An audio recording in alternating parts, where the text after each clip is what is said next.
us like that, and we'll get started. Good evening, everyone. Welcome to Capital Alumni Chapter's Graduating Senior Discussion Panel. My name is Amari Daniels, and I am currently cameraless and the president of Capital Chapter, which is located in the Washington, D.C. metro area.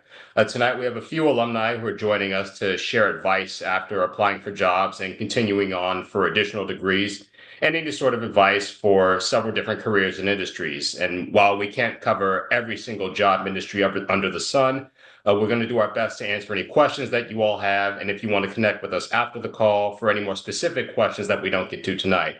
So first thing I'm going to do is just introduce you to our panelists, and I'll just ask each of them to share their schools, the degrees they have, the chapter they're from, and the type of work that they do now. So we'll start with Adam. Sure. My name is Adam, and I got my undergraduate degree at the University of Central Florida, go Knights, where I was a member of Gamma Chi, which I'm told no longer is, which is very sad. After undergrad, I went to Cornell Law School and then got a law degree. I practiced at big law firms for 5 years. And if you'd like to ask me about undergrad or law school or what life is like at a big law firm, I'm happy to talk about any of that as well as to talk about being a lawyer with ADHD in case that is just a special interest of anybody in the room. I am currently a lawyer for the federal government, and that is unfortunately all I'm going to say about that. It is also the one topic that I hope you will understand I can't talk about this evening. So I'll talk about anything up to about 5 years ago.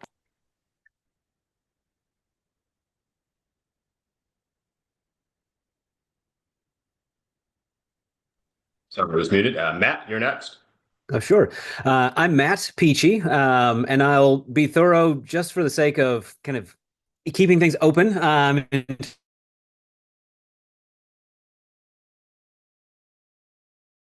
University for undergrad, where I joined the Beta Psi chapter down there.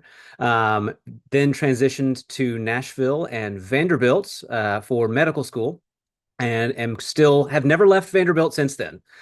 Stayed there for residency in a combined internal medicine pediatrics residency, and then did a year of fellowship training in palliative care, which is advanced symptom management all the way up to end of life care, which is what I am still doing to this day. I am a full-time inpatient physician at Vanderbilt, doing palliative care consults and palliative care in our palliative care unit. I also have had the opportunity, the great fortune, to stick around with an alumni group here in Murfreesboro, Tennessee, and Nashville, and am an active member of the Middle Tennessee Alumni chapter. So happy to talk about that as well.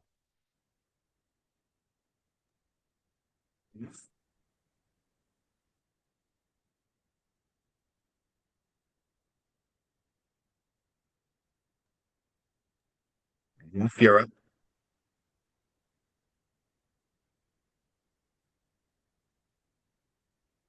I missed whatever Omari said. Let's go with. I just said Jeff is next. Thank you. Sorry. That's not what I heard. Hey, everybody, I'm Jeff Lawton, Alpha Omicron chapter at University of Virginia. I was a brother there for 4 years. And after I graduated, I was a founding member of the Capital Alumni chapter in DC. Let's see. I graduated with a degree of economics and environmental science, neither of which I ended up using. Instead, I started being an IT consultant, and I did the consulting grind for 30 years. And for the past 8 years, I've been an executive. Along the way, I got my employers to send me to school twice for free, once to the University of Virginia for an MBA, and once to Stanford University for an IT executive management certificate. Right now, and for the past 8 years, I've run the data management and analytics consulting practice currently at Mantech International. It's about 100 people who provide data-related consulting services for the federal government. And I wear three hats. I deliver engagements for customers, I sell and win new work, and I have general oversight of the people in my practice and taking care of them. That's me. And lastly, Kelsey. Hey folks, I'm Kelsey Flynn. I went to the University of Maine for my undergrad. They were the Delta Mu chapter, I believe, RIP. But we struggled when I was there, so I'm not overly surprised. And then I did my master's there. My undergrad was in history and in education. My master's was in student developmental theory. And now I went into higher ed first through a way of teaching middle school and then high school, and then started teaching undergrad and graduate, mostly courses that people never went to college with the intention to take, but somehow they end up on my course load. Um, and I also did crisis intervention work for higher education from 2008 until 2022, where we go into um, near-death experiences, assaults, unfortunately, international conflicts, and we resolve them on behalf of universities with students on the ground. Um, since then, I have really had to take a step back from the Brotherhood because my doctoral program has been kicking my behind thoroughly, but I'm now in dissertation, so hopefully I get to come back and do more of these things when I graduate. I've been waiting to do something fun with my life for a while. So my doctorate is in education, where I focus on workforce development in large, but I have a niche item of workforce development, retention, and education of first responders and reduction of their secondary trauma that leads them to leave the field. My day-to-day job at the moment is I run high-level research for the NSF. I get placed at an institution. Right now I'm at Northeastern, and we run national research. Right now we're improving graduation rates of engineering students. So that's what I do. Fantastic. Mari, I will grab it from you now. My name is Jordan Goodman. I'm going to be co-facilitating with Omari. We're going to handle some questions, Q&A, and Omari is going to help me with chat.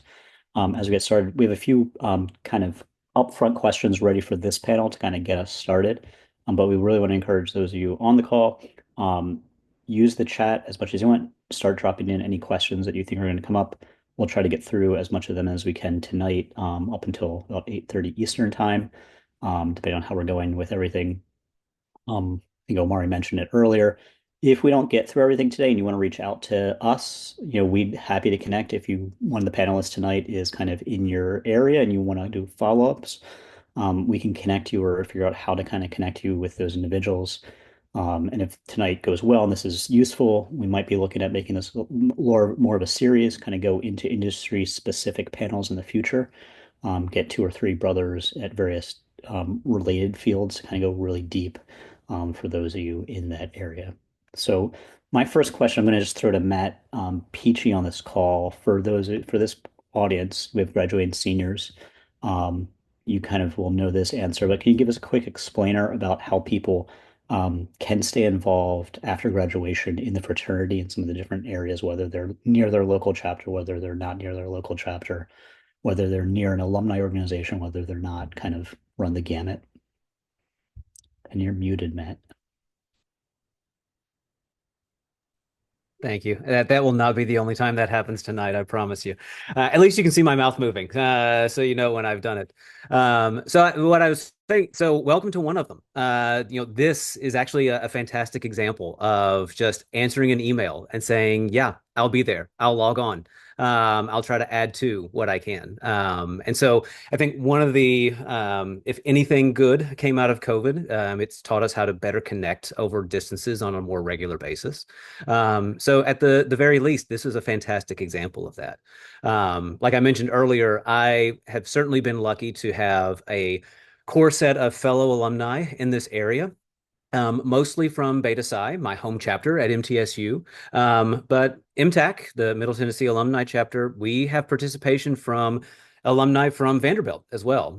The now snoozing Epsilon chapter, but a few of those graduates as well who are still in the area, still here, still participating, and so that has been a fantastic way for us to stay together.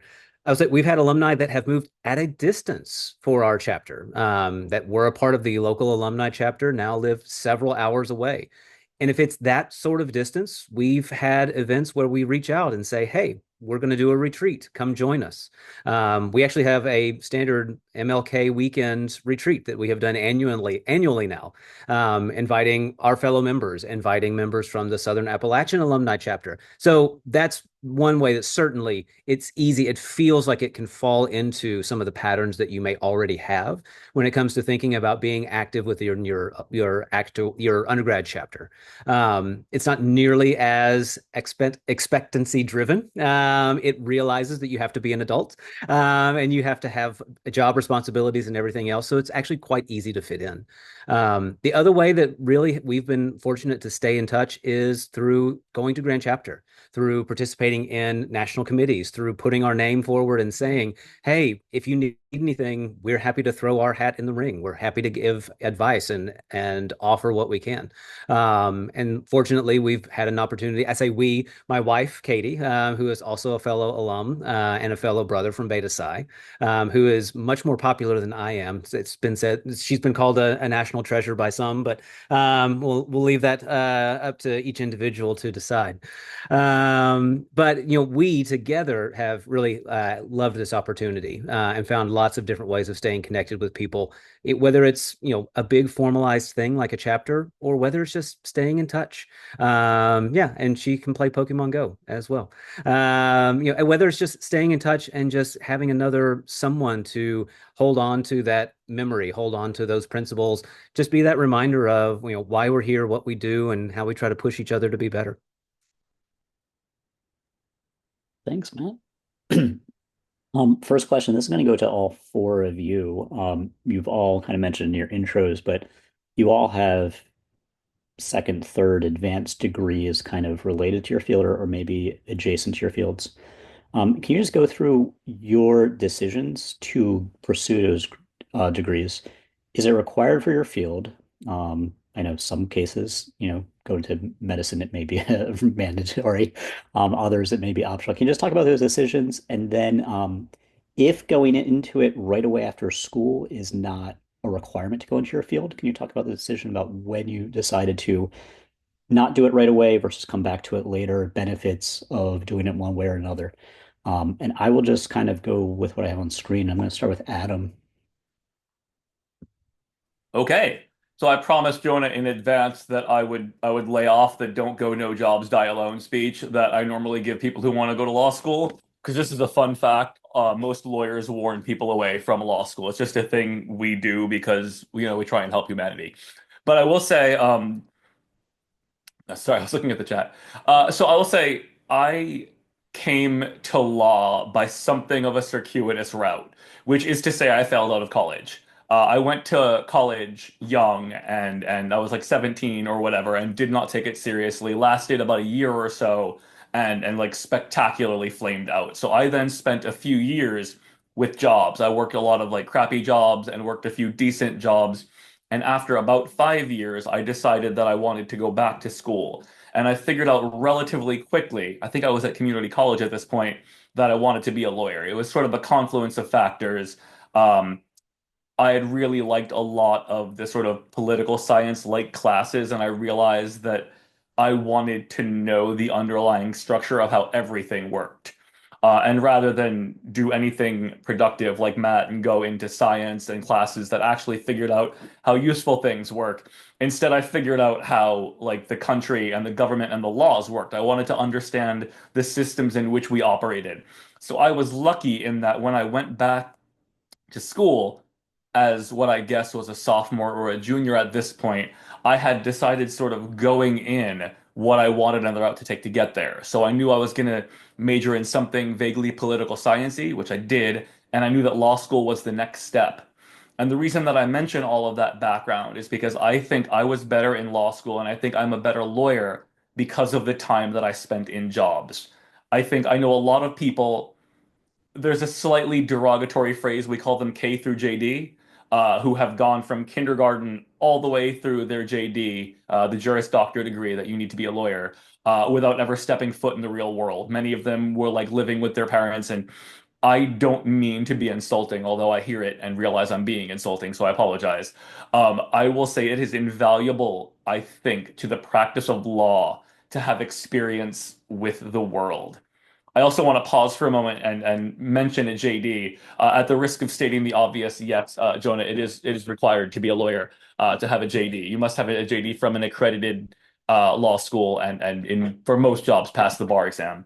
But I will say, and I will soapbox about this for a moment, like experience in the real world and having jobs and dealing with people and getting beyond the books and getting beyond the theory is sort of invaluable because the law is fascinating and ivory towers are like sirens call. You could easily just read books and think about legal theory forever, but you can tell when somebody's doing that and you can tell when somebody hasn't actually interacted with people. You can tell when somebody's never tried to apply any kind of law to human behavior. So please, like, if you have been if you have been in the same situation, in the same house, in the same whatever for a long time, I think taking a year or two and just doing something would be great.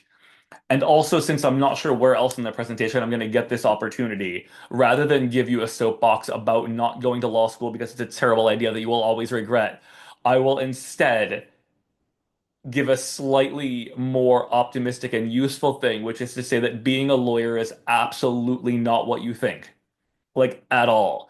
And there are people who should go to law school. If you really truly enjoy the non-sexy bits of being a lawyer, if you like working on documents, if you like learning procedural things, if you like endless detail-oriented, specific, nuanced things, um, there's a spot for it. But I think for people who want to go to law school because they don't know what to do, people who want to go to law school because their parents told them they were good at arguing, or people who want to go to law school because they find the Constitution fascinating, I'm happy to go much later into why any of those are terrible reasons to go to law school. But I'll leave most of that for later. I just couldn't leave it entirely unsaid. So I think that answered everything. Yeah, appreciate it. I do think we'll pick up some optimism in the next couple of speakers, so we'll go through this. I'd say for the panelists too, if as we're talking, if you want to build off of something that one of the others say, just please jump in. I'll kind of just cue you up if we don't have anyone, but if you like, oh, that's a great point Adam made. I want to talk about a related experience in another field. Please do feel free. Matt, I had you go last. I'll have you go next. I'll do Kelsey and Jeff.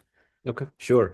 So I will say I will agree. Please don't be a lawyer. No, I'm kidding. No. So I will speak only to the medicine side where I think it is to take a little bit of that. I will say when I was in undergrad, and I still remember following my mentor, my personal physician, actually. Let me shadow him to get a feel for what being a doctor would be like. And I remember the first day that I joined him in the hospital, one of his colleagues sitting looking exhausted and telling me, don't be a doctor. It's not what you think. It's not, and something very similar to all that. And I think what I took away, I did not follow that advice. I'm grateful in the end that I did not follow that advice because I did actually find a specialty that actually fit what works for me. And so I think that's what I can say of medicine, especially, is that, to be quite honest, medicine has become very specialized. So just going through the basics of, going 4 years of medical school, yes, you will have an MD. You are technically a doctor. What do you use that for? At that point, not a whole lot. You're not going to be seeing patients at that point. You have to do a residency of some sort, basically getting on the job training for some number of years, anywhere from 3 to 7, depending on which field you go into. And then beyond that, can further subspecialize with additional years, anywhere from usually 1 to 4, depending on how much research you want to do, and then add some more. So the point that I would make is medicine, especially, is extremely diverse in its outcomes. I do know people who I had classmates who got their MD simply to add to their JD because they wanted to do medical legal practice. I had one partner, I had one fellow student who got his MD so that he could take over his family's system of dialysis clinics. Had no intention of practicing, but wanted the information, wanted the background to be able to pair with his MBA. And so that certainly is an opportunity that some people will use that for. If you're going into clinical practice, no, do I like to do research? That is a very different beast from seeing patients, being in the hospital, being in the clinic. I will say I love it. I I have good days and bad. I can get really busy. I can complain with the best of them about how much note writing we have to do, how many hurdles we have to jump through, how many things get in between me and the people that I'm trying to take care of. Are there gripes? Absolutely. I have yet to meet an adult who doesn't have some gripe about what they do at the end of the day. But do I get to do something that I work with people that I love to work with? I actually get to feel like I make a difference. And I get to use some small set of talents that I have to actually help other people. It's worked out pretty well for me. So again, I can go into lots of other specifics there if people have questions about all of that. But maybe the overarching point that I will make is exactly as Adam said. If you're going into a field, go into it because you want to go into it. Get an idea of what you want to do. Take advantage, follow the people, try to learn as much as possible before you jump in and pick the thing that speaks to you. If you pick something that doesn't, you're not going to have a good time.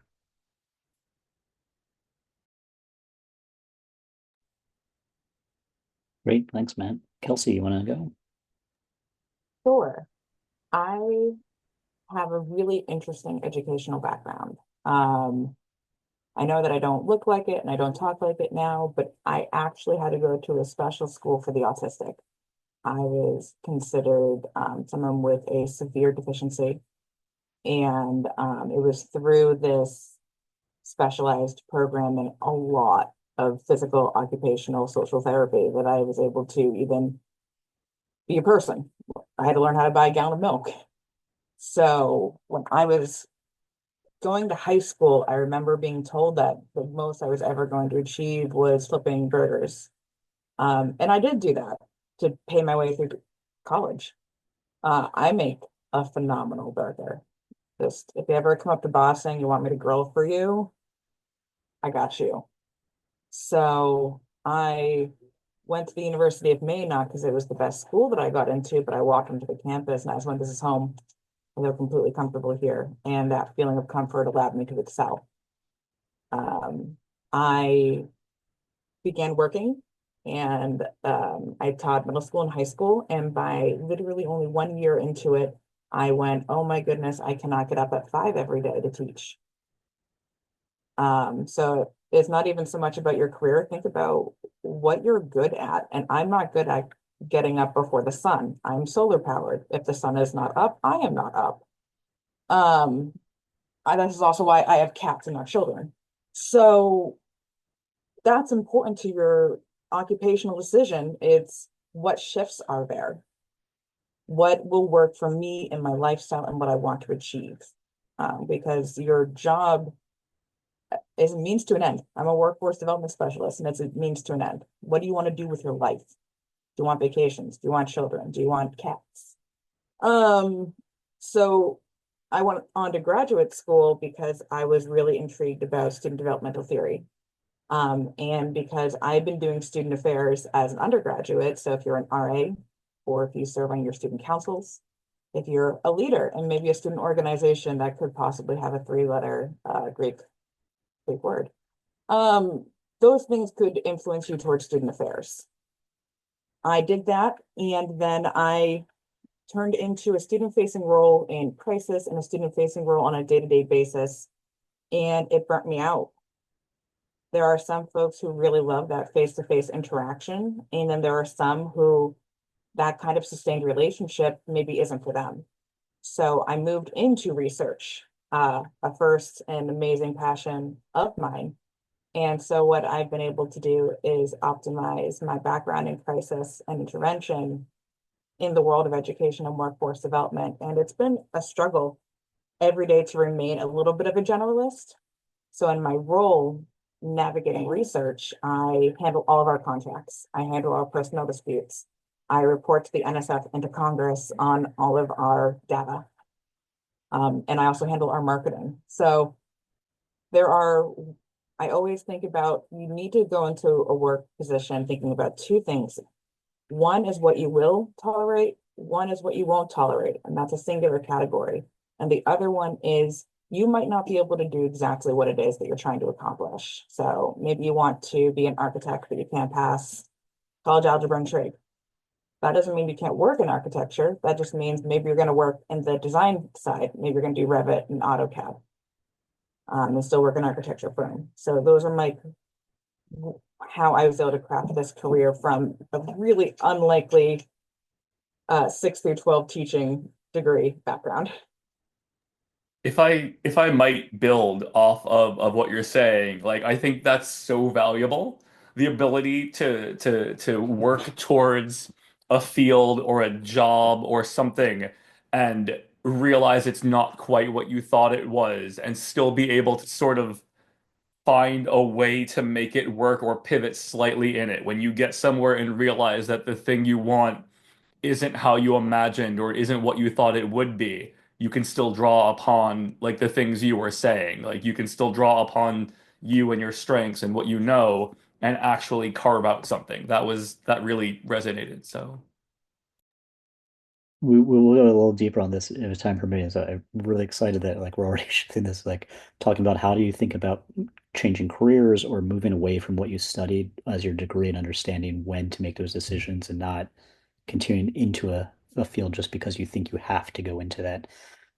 So I'll put a pin in that. I will come back to that. I promise you. I just want to get Jeff in before we kind of shift in the conversation. So if you want to be a corporate drone like me, have I got great news for you? You don't need advanced degree for consulting and business in general, I don't think. I'd say about 40 to 50% of the other execs around me do not have them. I got my MBA 10 years after working at PricewaterhouseCoopers and IBM. B schools, they want you to have real world work experience before you even apply. And I totally agree. There's no way I would have been able to keep up or really appreciate B school in general if I hadn't been in business for a while beforehand. As I mentioned before, the best thing about my MBA was it was free. So upbeat optimism for being a corporate drone. Get your employer to pay for it. And when you're looking at employers, see if they have an advanced degree benefit and what are the conditions? Like you have to be there, you have to work for so many years, you have to be a certain rating for 3 of those years. X number of credit hours per year are paid for. So take a look at that and absolutely get your employer to pay for your advanced degree if you're going that way. What's the catch? You're still working. You don't get to take a sabbatical and go off to go to school. The worst 2.5 years of my life was working full time and getting a full time MBA. They do have executive MBA programs, but I wanted a full time MBA. As we with full time MBAs, we say they're the real MBAs, not the executive MBAs, which we always say is like, oh, you just stroked a check and you got an MBA at your degree. So tough doing both at the same time. There is a payback period afterwards. Usually they say, you're going to go to school for 2.5 years. You got to stay at the firm for 2.5 years. You can't just get your degree, get conferred, walk away, and then leave the firm. So you got to stick around for a while afterwards. And don't expect a raise when you're done. It's like, hey, I got an MBA, great. It's like, no, that was the benefit. You're not getting more money for it just because you have this now. You can just, say thank you and move on with life. Jeff, anything you mentioned you had two kind of advanced degrees. Any differential between like why you got a second one, what value was? It's every 10 years, the company asks to send me back to school, and I'm always like, yeah, let's do it. So the second time was 10 years after my MBA, there was an opportunity. I was working at Grant Thornton, and they said, "Hey, do you want to go to Stanford and get a IT executive management certificate?" Which was like a mini MBA all over again. And that was awesome. That was an MBA focused, a mini MBA focused on for IT executives to really kind of talk about the state of the art when it comes to business practices in the IT area and hike and computing and all that. And again, jump on it, go take the classes and all that, and thank the company for sending you there. But that was that second one, the one for Stanford, was just being in the right place at the right time and being nominated to go. Great. We're gonna jump into some other questions we have for audience members. If you want to get back into specific questions about some of these degrees, the usefulness, definitely drop them in the comments. We'll kind of cycle in them in between question breaks. And if we can't get to them, we'll 100% follow up with you for more information on it. I want to kind of get into kind of back to the previous question we had about like making changes, whether they're full career changes or pivoting kind of in careers. The first question that would kind of get this set up is if you all want to share, and this is optional, and curious about how long were you at your first job out of college? I think there's kind of this mentality that after college, you're going to get this job that it could become a career and you're going to love it. You're going to stay forever.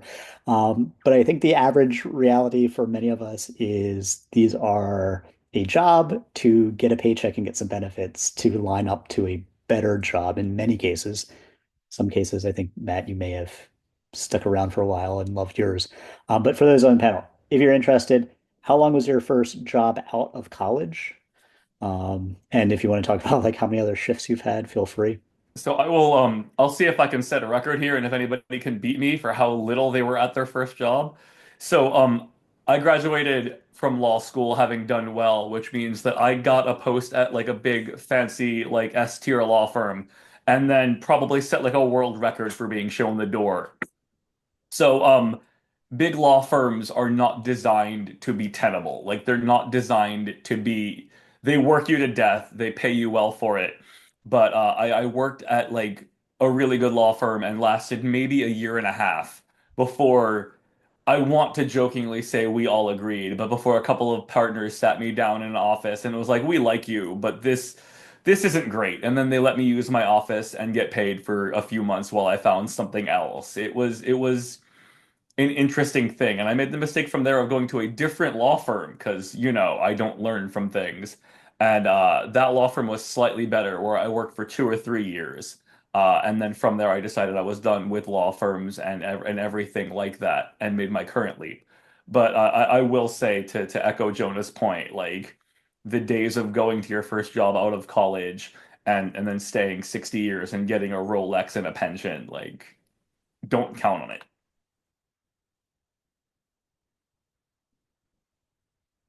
Anyone else? Yeah, I'm not gonna. You don't have to answer this if you don't want to get into any of this. But anyone else have? Do you mean like employer or do you mean like career?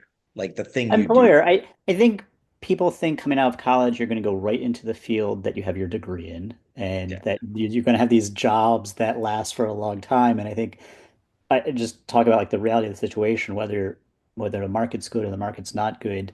You know, sometimes you take a first job just to get a job to get ready for a second job. Like you use that time to build skills outside of school to then apply to something better.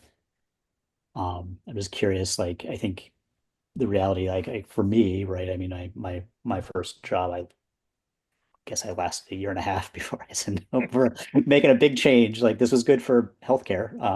And I used it for that, and I moved on. So this is a complex subject. Welcome to my actual day-to-day job. One of the first things I stayed at my first job for a year, hated teaching. I stayed at my second job for 6 years. Because the first 3 years was great, and the fourth one was bad. The last two were COVID. So that makes it hard. But here are some things that, especially as job seekers, you want to keep in mind. You want to start looking at companies on the AIO, the AOI, the American Opportunity Index. These are companies that invest in their faculty and their staff and their professionals. These are the number one companies in the world to work for, especially in this country, because they will invest in you. If you are an entry-level individual with the same skills as somebody else, and where you work depends on how long you stay in your entry-level job. 50, it's a 50-50 shot. If you work at a good company, you will rise in your position at that company faster. And if you work at a poor company that doesn't invest in you, you either will leave within the first 3 years, or you will stay in the same entry-level position on average 7 years before having any kind of advancement, if at all, within the same company. So it has very little to do with you. Let me echo. It has exceptionally little to do with you and has everything to do with your company culture. I'm going to get off the soapbox now. Love it. I've just opened the AOI in another tab, so thank you. I will say, as you're thinking about this too, I mean, we probably all have different stories about graduating to different situations, whether it was a market crash or booming job industry or competitiveness. I think some basic things to just think about is how long can you go without steady income and insurance benefits, and also just realizing other benefits like retirement, other things that your company is paying into. Just try and balance that with I want the perfect job with I'm getting a job so that I can line up something else. Um, yeah, on that, I'll kind of also just next question, or if you want to keep going on this and you want to interject with it and go into something else. For those that have made career changes, whether that's completely different from your undergrad degree, I mean, as Jeff talked to about, versus pivoting in your career to something different, maybe just chat a little bit. How did you realize you needed to do it? Whether Adam shared his employers helped him realize that he needed to do that or something else. That can be a big decision of I'm walking away from feeling like I'm walking away from what I did undergrad in versus I'm maturing or developing and new opportunities are open. So um, maybe just talk about how you all, if you've changed jobs, if how you thought about it, or sorry, I should say, if you've changed career paths.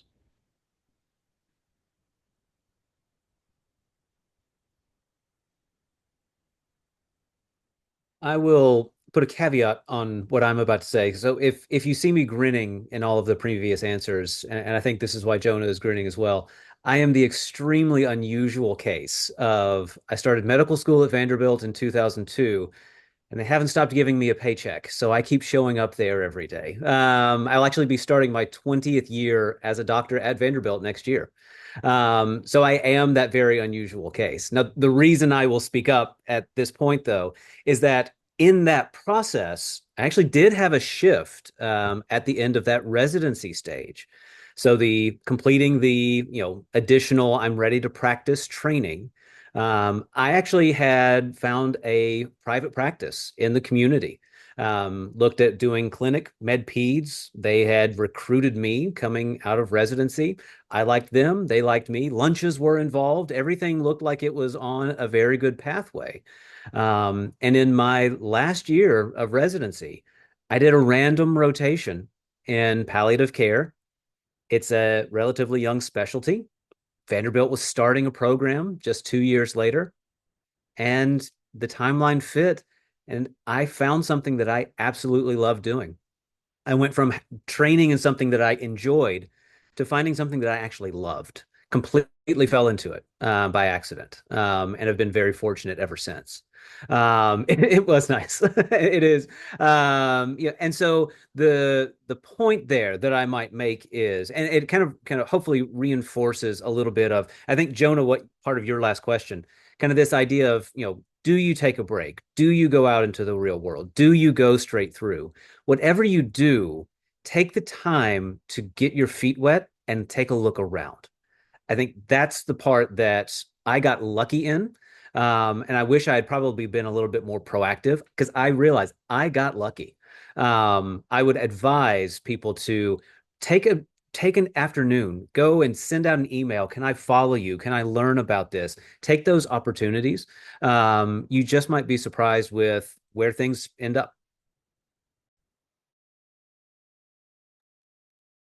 To share. So I was a practitioner. I got burnt out in the classroom, so I moved on.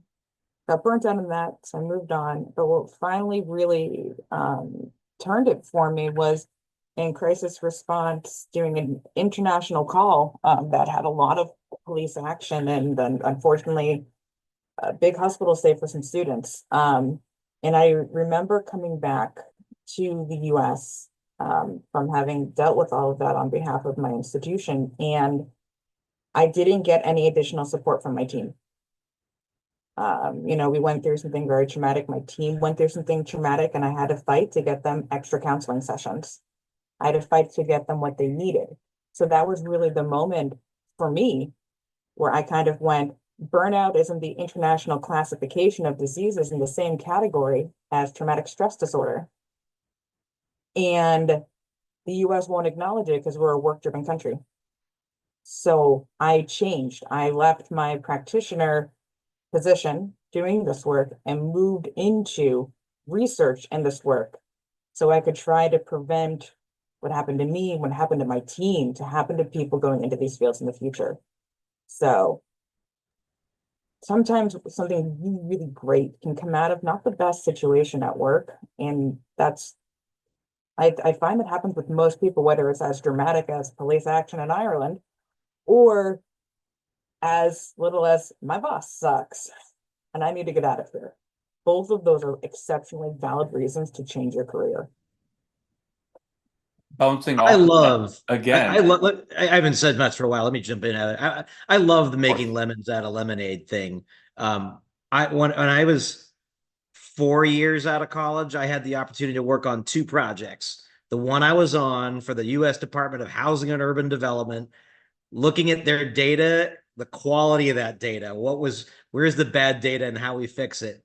And then I got an offer elsewhere in Price Waterhouse that they would take me from my project and put me on an aircraft carrier for 6 months as the equivalent of a junior enlisted officer to sail around the Pacific and just watch how they do things and take notes. How do we make their processes on an aircraft carrier better? And I picked the data quality one. And I was like, this is the direction I want my career to go. As cool as that sounded, my whole career has been built on that one decision I made and saying, I'm going to stick here. I'm going to stay on my project. I'm going to make the best of it. And if I had gone the aircraft carrier route, I don't know what I'd be doing now. Sorry, Adam, go ahead. I just had to jump on that one. Oh no, please, you're right. I've been talking quite a bit. It was I was just gonna jump in on what they were saying. That likewise, I think my first jump I described, earlier, but the reason why I ultimately left my law firm sounds a lot like your experience in Ireland, although not nearly. I didn't do anything nearly as noble and good with what came after, but I was working for my second law firm for a while, and it was fine, but we were working for one specific partner, and everybody in my group knew which partner we meant when you started a story with the word he, right? And I slowly realized that this one particular person was like constricting my blood vessels every time I had to deal with them, and that they were not like nice, and that everybody in the department was sort of tiptoeing around them. And I realized that I didn't want to wait around until they fired me. I realized that like it wasn't fun to work for them and that my job was not safe, mostly again because of this one person. And as a result, I started looking for a safer job, a stable job, like a place where I could go do good work and not constantly have to worry. And that was what ultimately led me to make the leap from the private sector to the public sector.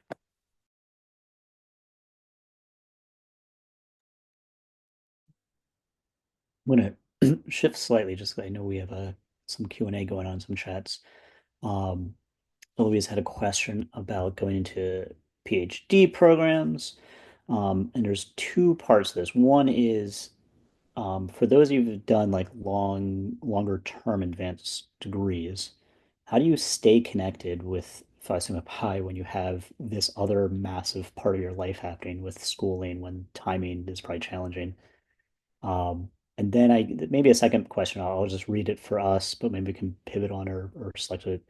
Um, any tips on PhD app process and finding schools that are a good fit, whether it's providing fair pay and benefits? So maybe we can also expand this to, as you're looking at these programs that you went into your additional degrees, how did you know that that school was kind of the right fit for you? If the PhD portion is not relevant to you. So two questions: how do you stay involved? Um, Maybe you want to also broaden this to how do you just connect with family and friends and not just be head in a book for years, if that's also probably useful. Yeah. I will say trying to break that down into a couple of pieces. Um, in to be honest, in the depending on what kind of medical school you do, there's a couple of different curricula now that you may find if that's the direction that you're going. To be quite honest, traditionally, when you get into medicine, you are going to miss the holidays. You are going to miss the vacations and the trips and the family get-togethers. There is a considerable amount of investments in the time it takes for the study and then later the practice part of all of that training. Now, does it pay off later on? Yeah, it can, depending on what field you want to go into. And again, there's so much variability in where all of that ends up. For me, the part of staying active with Phi Sigma Pi, there again, I was fortunate. But I'll say this: it's the combination of I was fortunate that I had a group of people around me. I clearly had an amazing partner that wanted to do it with me, so that was a huge part of that. But even the two of us together, like we reached out. Like it wasn't there yet. There wasn't an alumni chapter when we graduated. So we said, this is going to be important to us. We're going to dedicate some of our time to this. We really believed in the ideals, the tripod, all of it. We wanted it to be a part of what we did, and really could see how we could apply all of this. Like, that I felt like I was a better student. I was a better resident. I was a better doctor by thinking about things in terms of those principles. And so it made it easier for me to say, it's worth my time and investment. Yes, I'm going to be tired. Yes, I know I'm going to have to, wake up at 5 o'clock in the morning and go and pre-round tomorrow. But what else is important is that I get to, see these people that are going to give me life and see these people that are going to give me a boost. And, I was lucky that I had people I was close enough within the fraternity that I made them my people, right? I kept them as my circle. And they were as important to me as, I tried to be to them. So that actually was a really big part of, don't lose connection with the people that you're close to. Hold on to them. I think that's a general rule in adult life, whether that's in the fraternity or not. It as adults, we don't get the opportunity to make new friends all that often. So hold on to the people that you're close to. They'll support you through a lot of different bad situations. Absolutely. I am not a great example of this. Right now on this panel, we're very fortunate between Jonah, Matt, and myself. We have at least 3 former national council members, and I literally could not have rolled off of national council at a better time. I was drowning, and that was when my doctoral program really picked up. And I had to make a choice. It was maintain everything else or finish this calling, do the thing. So there's almost no perfect version. If you're seeking a higher learning, if you're working an intense job, the number one thing you need to have is the self-forgiveness. Very few relationships here in the year of our Lord 2025 degrade. Like, especially something as special as the fraternity. I'm 35. I have known Jonah and I've known Matt since I was 21, which is terrifying. So the relationships don't fade, they don't degrade. I feel just as comfortable talking to them now, maybe more so than I ever have. So whether or not you can stay completely involved and dedicated, or whether or not you need to take a step back, the number one term is self-forgiveness. You do what you got to do to survive. There's a great quote: reading for pleasure implies the reading for pain, and that's also called a PhD. So it's a terminal degree because you die to get it. I can keep going. But no matter what you do, everyone's just doing their best. And if you hold yourself to rigid, high standards, you're doing yourself a disservice.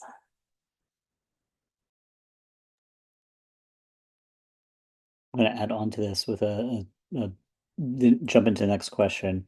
Um, we talked a little bit about um, maybe we didn't go deep enough on it, but part of it was how do you find the right institution for advanced degrees? We kind of alluded to some bigger things, maybe not picking it. I'm curious from like the Jeff and Adam who maybe went into um, some careers that weren't necessarily related to like the education field or within that industry. How, what did you look for in companies? And I'll pivot. I'll kind of preface this with I think graduating from college, everyone has these grandiose ideas about this famous big company or these things that we all know. But there's so many options out there, and sometimes the best door to go in is a company or a pivot you've never heard of, but it's just a fantastic experience or a fantastic place to be. Um, can you talk about those intangibles? What is it about a company that you would look for now as you're applying? And how can people um, research that or probe those kind of questions as they're looking for their first jobs? Does this offer me something? How will they like read between the lines of what the company is actually saying? Sometimes it talks about culture, sometimes about these other things. What is that, and how do you identify it? I'll go. So I've been at Mantech now for I'm coming up on 1 year. And I've only changed jobs 3 times, but I've had employers, mergers and acquisitions like 7 times underneath me. Uh, but I'll tell you the difference between when I was in college interviewing and the questions I would ask the interviewer with trying to shine them up and come up with clever ones that would show that I did my research. Like, hey, so you're a consulting firm and you just won top 100 mother of the year firm. How do you do that? How do you get mothers who are working in a field that is soul crushing and 80 hours a week? How do you rectify that, right? So I've just shown in that one question, I know what I'm getting into in the business. I know that you've won awards. I've been doing my research. And my questions now, well, my questions last May when I was interviewing with Mantech was more like, what are the people like? What's the corporate culture like? Do you guys have sharp elbows? How do you get rewarded? Because if it's, you know, is it when we win work for, we win a project from a client, does everyone share the credit or does one person get that credit? Because the answer is one person, you can tell right away it's gonna be sharp elbows, people climbing all over each other. It's not gonna be collaborative. So you find the questions that now kind of reveal the culture without asking it. Because if I ask you, what's your culture like? They're just gonna tell me, oh, it's amazing. But if you ask these probing questions that imply what the culture is, then you can find that out. And that's to me more important nowadays. But back when I was in college, it was about I was looking for the qualities of a company were who's going to hire me. I want to be hired. Make me a job offer. That's what I was looking for in a company. I have not much to add because Jeff kind of nailed it on the head there. When I was graduating law school, I wanted a company, I wanted a firm that was going to hire me and put a very large bag of money on my desk every 2 weeks because I knew that the level of firms that I was looking at were not going to be fun. So it was basically, are you willing to pay me a ridiculous amount of money and are you willing to hire me? And also, do I think I'm going to hate you? Um, what I've learned is that I kind of want to apologize to Jonah here because I know where he's going with this, but I don't think that as a graduating senior, you're gonna have any really good way to suss out the questions that like Jeff and I might ask now for our next job. Because I at least ask questions much like Jeff does, I think, which has gone from how do I get this job in my first job to do I really want to work for you? And for me, I can do that because my resume is great. Like, I know that's immodest to say, but I have had a lot of crap jobs. I've had a lot of junior and mid-level and now advanced experience to the point where I have a skill set and not a brand, but whatever. And I know that when I'm going places, I bring something and that I'm whatever. So my questions now are very similar to Jeff's, although I imagine they're slightly different because fields are different. But I'm feeling out the employers to know, like, are you the various kinds of bad that I have experienced before? What do you treat people like? And like Jeff said, you can't ask these questions because everyone's going to talk about how we're like a family. Everyone's going to talk about how everybody takes vacations, but you have to know the bad in some ways before you know what to look for. So I guess the thing to, I guess, look for is to the extent you do not absolutely need the job you are applying for, try and make them recruit you a little bit. Like, see if you can make them explain why you would want to work there. But don't say that. Don't be the arrogant person who sits down in an interview and says, "So, why should I work for you?" You have to have a little subtlety. You have to sort of feel out if it's a place you'd want to work. And I don't know the magic questions to get you to ask to do that. It's gonna take bad employers for you to find a good employer. I think bad bosses to find a good boss. And at the end of all of that, which is likely very unhelpful, I will say one shortcut that I have found is every like Jeff was saying, when you ask questions at the end of an interview, you're always trying to find a good question to ask, like to show that you've been paying attention or to have a question in general. And I will share that if you're looking for a question to ask at the end of an interview, I have always had very good luck with the question, what separates a good employee in this role from a great employee in this role? Like, because what you're really looking for is like anybody can come into a job and do good, do okay. But how do I be great at this job? And I have found that in general, employers like the question and that their answers are particularly helpful if you take the job and go into this job. So if you take nothing from the long ramble that I just said, take away that question.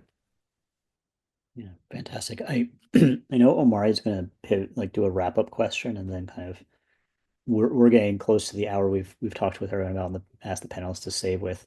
Um, Matt and Kelsey, just because I know we kind of this question grew a lot more from the first question I asked you. Anything you want to follow up on about from your fields?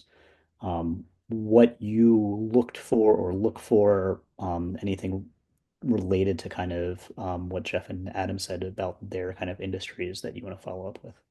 And yeah, so I will say both from the interviewee and interviewer standpoint. So I think Adam makes a great point. When you are desperate and scared walking into an interview, you're going to ask different questions, right? When you are just, I need this job, you're going to be in a different position. And so it's easy for me to say, but I think this is, what I tell myself as I was going into my medical school interview.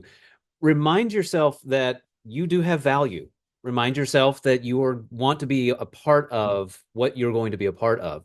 And I have transitioned that into being the interviewer now later in my career to remind everyone that I interview that this is a two-way process. That, yes, you are interviewing me to see if I fit in here. I am also interviewing you to see if I fit in here. And you have to carry just a little bit of that mentality. It's exactly like Adam said. Don't go in cocky.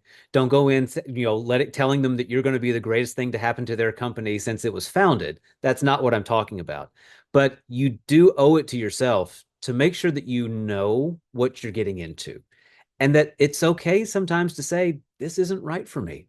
I will tell you the interviewee questions that I love the most are when they start to ask me not about work or not about anything specific, but it's exactly like Jeff said, what's the collaboration like? what are the personalities like? And that was actually one of the best advice, some of the best advice that one of my mentors gave me in residency. When all else fails, if you're having trouble picking between one place or another, go with the personality that fits your personality the best. That does say something. And honestly, at why am I about to enter my 20th year here? It's because I love the people that I work with. Vanderbilt's a great place. It has great benefits. It's supportive. It checks all of those marks adequately. What has kept me here past being recruited for higher paying jobs, past recruited for jobs that are closer to home would be easier in my lifestyle, is that nothing has been able to compare to the people that I work with. That has been my support system throughout all of these years, and that's what's made the difference for me. So find that thing that makes a difference for you. I I worked at Northeastern first in 2014, and when I left, I said I will never work here again. And I found myself back here in 2021. So never say never. And just because one department isn't a great fit doesn't mean you're not going to find a phenomenal department. Um, the number one thing I always have the advice for is absolutely find your work bestie. Work wife, work husband, work bestie, I don't care. But the Happiness Research Institute actually says that the difference between a long and happy career is having a work bestie. So that's number one. Number two, I am ruthless when it comes to job search items. So I'll check to see how many times they've posted that position over the past couple of years. I'll just do a rudimentary query and see, oh man, they've recruited for this position every other year since 2007. That speaks to maybe either they're expanding their team, which could be great, or they have a retention issue. Why do we have a retention issue? The question that I love to ask in an interview is, what do you wish you knew about working here before you started working here? Um, and part of it is their answers, and part of it is watching them smirk to each other across the table, because they get to like look at each other and have this little secret moment. And then you also get to see their relationships with one another, which is incredibly important for team culture. Um, but just, I love work. The single best advice I can give when it comes to searching, when it comes to making promises in an interview, when it comes to your daily work life, don't go too fast. Don't work at your 100% speed, because that means that on your worst days, they're going to expect your 100% speed and you might not be able to give it. So it's manage your expectations. Even if you can do better, phenomenal. Do better by getting yourself a coffee, not by turning into work 3 days early. We have an intern right now. I need to find a really polite way to tell her that because I asked her to do something that should have taken a while, and she like 3 hours later had it to me. I was like, I get this, but don't do that. Like the yeah. Don't be polite. Say exactly what I just said. Speak truth if you have that relationship.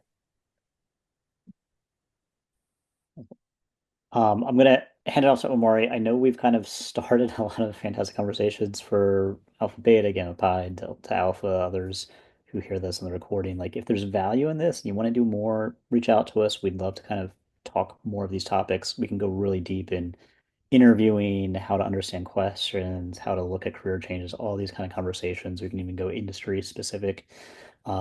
This was kind of a first attempt for us to kind of figure out, like, is this useful? So with that, Amari, I think you have one question to wrap up and then some parting thoughts. Yeah, so I have a question for our listeners, particularly those who have been in positions of leadership before.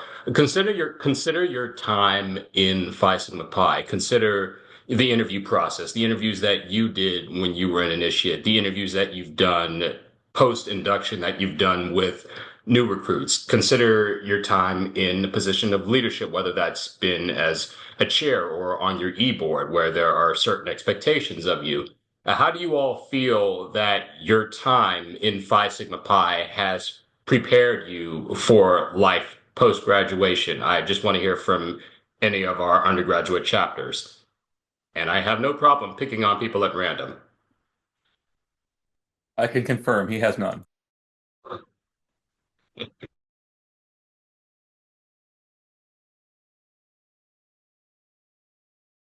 Um, I think it's given me a lot more confidence and ability with like interpersonal skills or just like communication and dealing with like putting on wearing lots of different hats and having to just manage different tasks.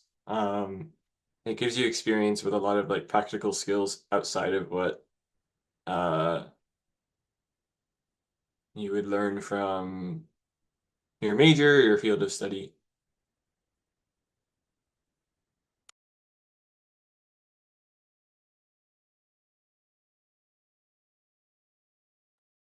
Anyone from Towson or Michael? Any of you guys want to chime in?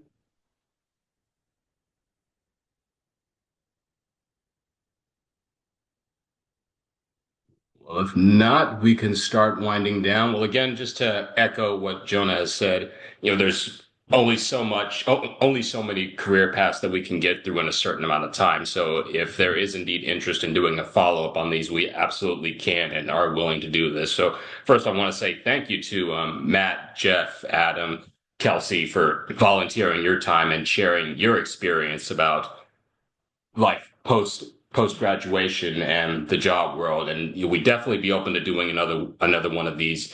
The job market is not getting less competitive. If anything, it's getting even more competitive. So if people have even more questions about life post graduation, or if we want to do another kind of panel like this, we absolutely can do that. So if you have any questions, feel free to reach out to myself, Jonah, anyone on the panel. As you'll hear from alumni, whether it's at national convention or otherwise, we love to give back. We love to offer any sort of advice or feedback we can to succeeding classes. We want to help pave a way for them, just as people help pave a way for us post undergraduate life. So thank you all for that. Thank you all for volunteering your time. Again, this call will be recorded. So once it's done, if you want to rewatch or replay it, I'll be sure to have it uploaded so you all can watch it.